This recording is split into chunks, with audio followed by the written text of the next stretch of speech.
আসসালামু আলাইকুম, শুভ সকাল। প্রতিদিনের মতো কাজ শুরু করলাম রান্না করতে।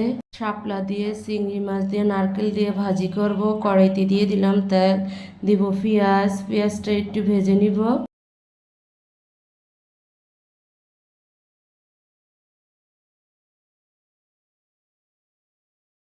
পেঁয়াজটা ভাজা হয়ে গেছে। রসুন বাটা, জিরা বাটা, লবণ, হলুদের গুঁড়া, কাঁচামরিচ, একটু পানি দিয়ে মশলাটা ভালোভাবে কষিয়ে নিব।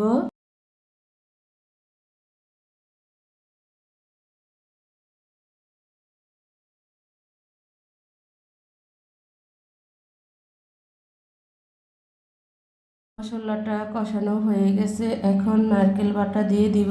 দিয়ে মশলার সাথে ভালোভাবে কষিয়ে নিব।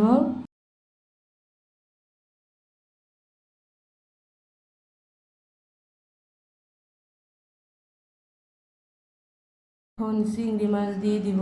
চিংড়ি মাছ দিয়েও কষিয়ে নিব মশলার সাথে।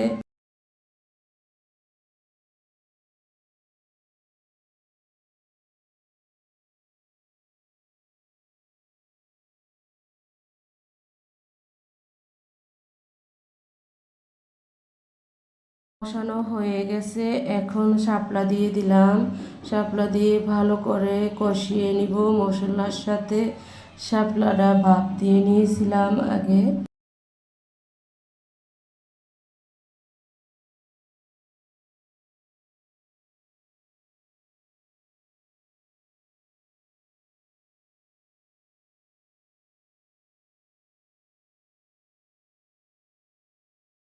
ঢাকনা দিয়ে রেখে দিব। কিছুক্ষণ পরে ঢাকনা উল্টে একটু নেড়ে দিব।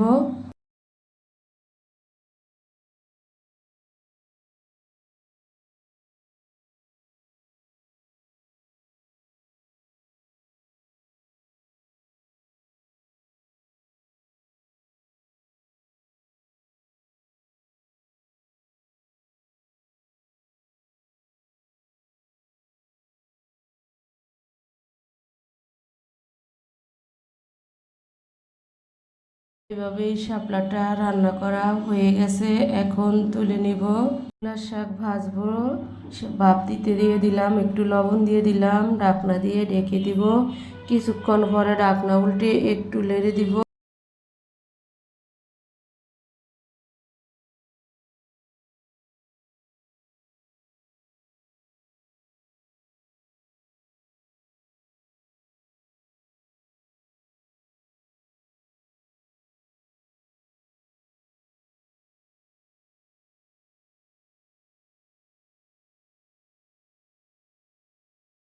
শাকটা ভাপ দেওয়া হয়ে গেছে, এখন তুলে নিলাম।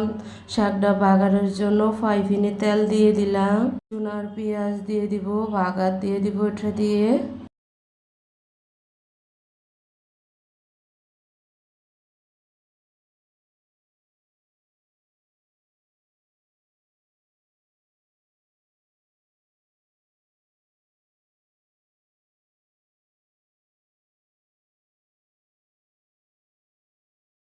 দিয়ে দিলাম কাঁচামরিচ বাগারের সাথে, তাহলে খেতে আরো বেশি ভালো লাগে।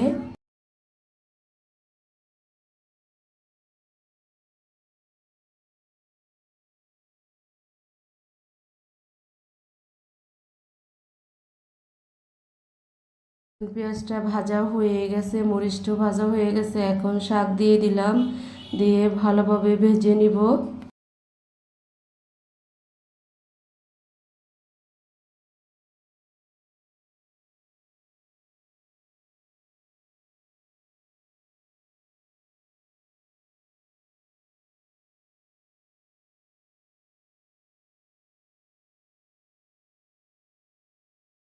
শাকটা ভাজা হয়ে গেছে, এখন তুলে নিলাম। মাছ ভাজবো, ফ্রাই প্যানে তেল দিয়ে দিলাম। তেলটা গরম হয়ে গেছে, দিয়ে দিলাম মাছ। মাছ উল্টিয়ে পাল্টিয়ে লাল লাল করে ভেজে নিব। বেগুন দিয়ে, আলু দিয়ে, টমেটো দিয়ে, মাছ দিয়ে ঝোল করব।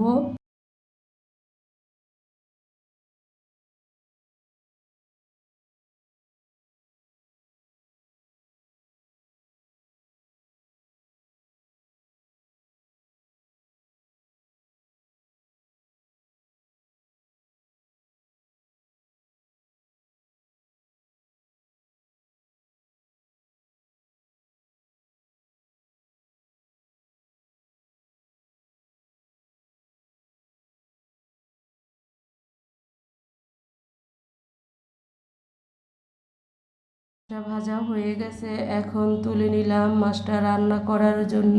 এতে দিয়ে দিলাম তেল, দিব পেঁয়াজ, পেঁয়াজটা একটু ভেজে নিব।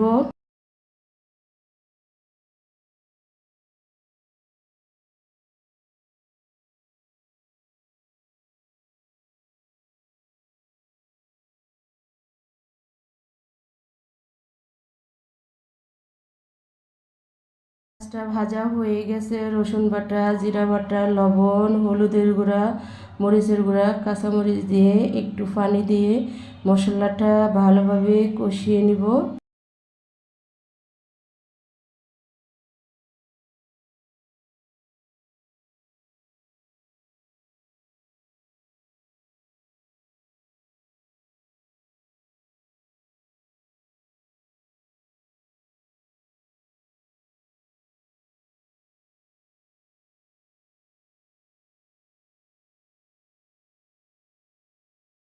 মশলাটা কষানো হয়ে গেছে, এখন বেগুন আলু দিয়ে দিলাম, দিয়ে মশলার সাথে ভালোভাবে কষিয়ে নিব একটু পানি দিয়ে।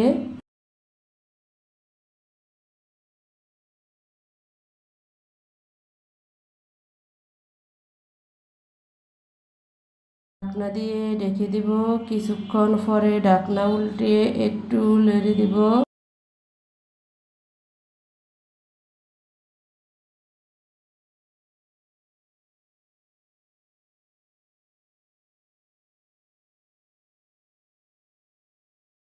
কষানো প্রায় হয়ে আসছে, এখন দিয়ে দিব টমেটো, দিয়ে দিব মাছ, দিয়ে মশলার সাথে ভালোভাবে একটু কষিয়ে নিব।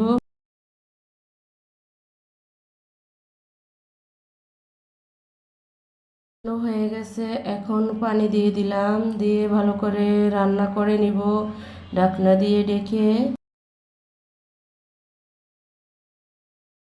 ক্ষণ পরে ঢাকনা উল্টিয়ে একটু নেড়ে দিব।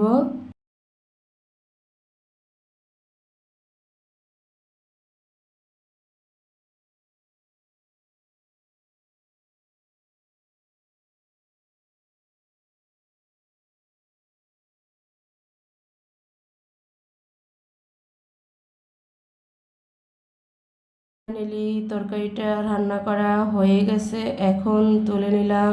আজকের মতো রান্নাটা এখানেই শেষ, কালকা একটা নতুন ব্লগ নিয়ে আসবো। আসসালামু আলাইকুম।